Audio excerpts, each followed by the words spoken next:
Welcome to Paris. Visitors of this year's event should bring a lot of time because the producers brought a lot of new things.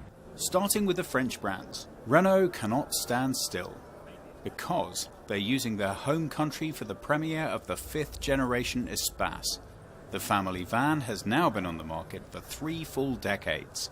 The virtues of its predecessors, such as variability and ample space, have been retained, but on top, an extra dose of sportiness and elegance. Dacia have fed off-road appetites and will, after the Sendero's performance, offer their Space Masters, Logi and Docker as stepway versions, with modified sill guards, front and rear bumper trims in matte chrome, and detailed side profiles. The interior has been upgraded significantly, up to the modern onboard infotainment. In addition to the models DS3 and DS3 Cabrio with their special finish, it's well worth a look at the Citroën C4 Cactus Airflow 2 litre with its hybrid air system. This model has been optimally aerodynamically trimmed with wind deflectors, large narrow tyres, a full-clad underbody, and the absence of mirrors. The new hybrid system of the C4 is based on a petrol engine and stored compressed air. Both are combined together and work as required. A world premiere at Peugeot is the 4.5 metre long SUV Quartz, with a total of 500 brake horsepower. This plug-in hybrid drives all 4 wheels, powered by a 1.6 litre turbo petrol engine and 2 electric motors. A good presence is shown by the French neighbours, the Germans. Above all, Mercedes. In addition to the technically and visually strong facelift of the B-Class, with new equipment lines and many assistance systems, it is above all the new athletes from the house of AMG which draw attention to itself here. With the launch of the 510 brake horsepower V8 GT in the spring of 2015, there will be again, as usual, a special series of AMG GT. Typical features of the first edition are the fixed rear spoiler. Numerous modifications to detail have been made, like the side skirts, the spoiler lip, and the diffuser corners.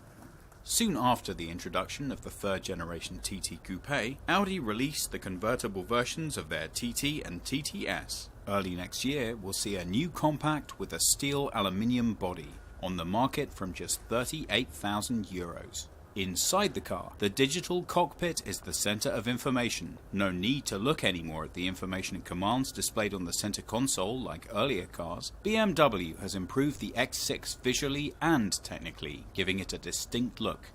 Starting with a front end, with the new front hood which is flat and wide, the design flows from the front through to stately sides. Bi-xenon headlights, an 8-speed automatic transmission, leather interior or the driving assistant package are some futuristic components for a much larger standard equipment. BMW shows its first topless tour. Short overhangs and a long hood are its unique features. Available to buy from March 2015 from around €35,000. The Porsche Cayenne has undergone a neat facelift and added a plug-in hybrid option. Porsche are particularly proud of the world premiere of the Cayenne S Hybrid. After all, it's the only brand that now features 3 plug-in models, with the hybrid technology already featuring on the Panamera and the 918 Spider. At Volkswagen, the Passat is in the 8th generation. Later this year, it arrives with new engines, driver assistance systems, and a range of technical sophistications to the market. The mid-size vehicle becomes a 2-litre car in the GTE version. We already all know the plug-in hybrid from the Golf.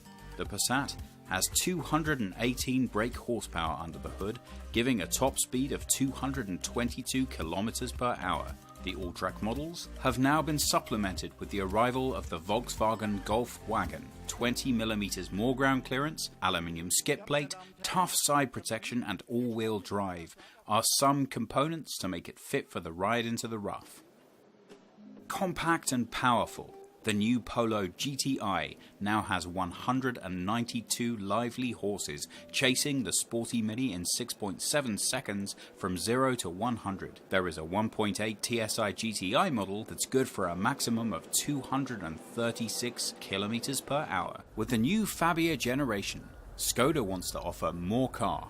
It's the 3rd generation of the cuddly model, as hatchback and estate present a double premiere here. The vehicle has been completely redesigned and is the first small car from the Volkswagen Group to be based on the modular transverse matrix.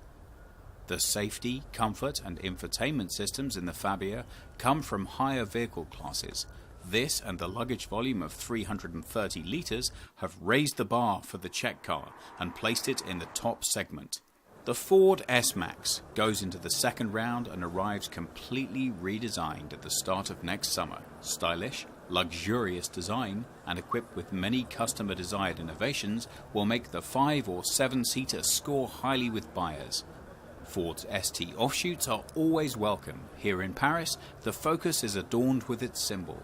The 4.7-meter-long four-door large brother to the Kuga goes by the name the Ford Edge, and in 2015 comes to Germany. Ford will supply the unbroken demand for luxurious SUVs with this release. Fiat 500 is always good for a surprise. Now the Italians send it into the race for favourite compact SUV. Its technical basis for the car, including the engine, is shared with the Jeep Renegade. To underscore the seriousness of the SUV concept, the chassis has not only been given the typical off-road look, it's also got some serious ground clearance. In addition, the front and rear overhangs have been redesigned to off-road size. In Seat, the name says it all.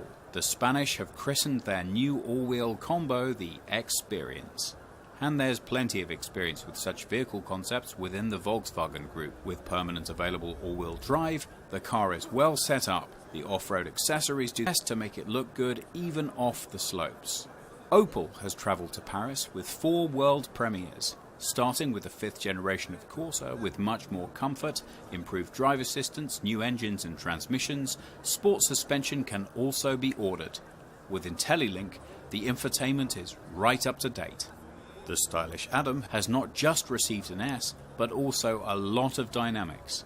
A 150 brake horsepower, 1.4 turbo Ecotec lets the Fun Mini really gather pace. In 8.5 seconds it can pass the 100 km/h mark. Even the large OPC brakes speak volumes. Small is beautiful when it comes to smart.